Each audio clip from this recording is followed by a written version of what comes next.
After my successful hunt in Illinois, I was able to get back to my home state of Michigan and be able to get my wife Christy out into the stand.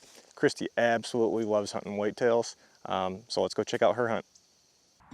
My wife Christy absolutely loves to spend time in the field getting after whitetails, but unfortunately she doesn't have nearly as much time. She does spend as much time as she can possibly afield, but it is not nearly as much as we would like her to have. This was Christy's first time out for the year, and almost immediately we had some does starting filtering through.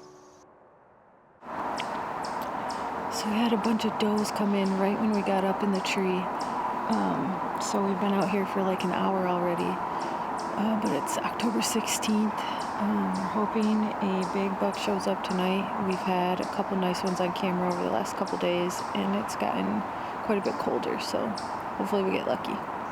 That was pretty much it for Christy's first night out, but as we all know as hunters, that's sometimes how things go. You know, you just can't make the deer get up on their feet. You can do your best to try to intercept them and know when they're gonna move, but you never really know. It was roughly a week and a half later, and Christy and I were back out in the woods.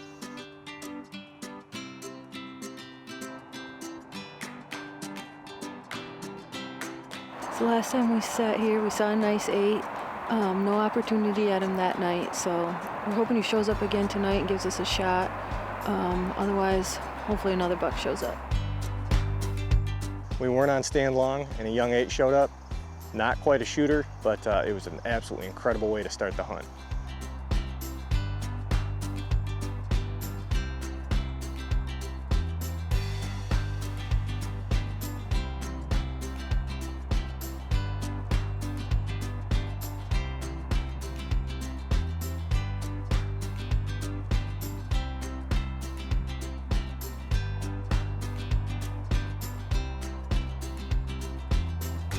As the young 8 was walking in, he stopped and looked back behind him. I looked back and I could see one of the bucks that Christy was after making his way towards us.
Matt.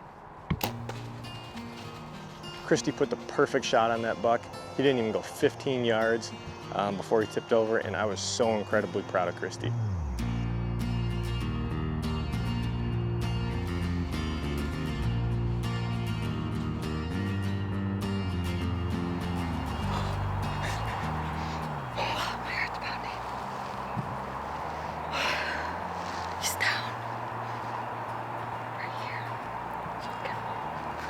Give him a little bit. Now we had a different problem. The young 8 that had come in with that deer wouldn't leave. He just stood there trying to figure out what was happening. We didn't want to climb down at that point and bump all of the deer out of the area. Some more does made their way in, and we just weren't wanting to bump them out just in case something bigger was going to end up showing up. We didn't want to blow the area out, so we might be able to actually use that stand location again in the near future. A doe even came in, walked right up to Christy's buck and started sniffing him, trying to figure out what was going on.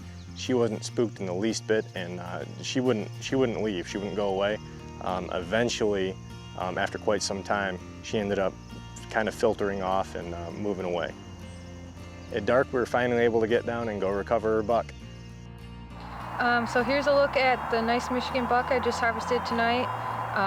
Super grateful to have this opportunity.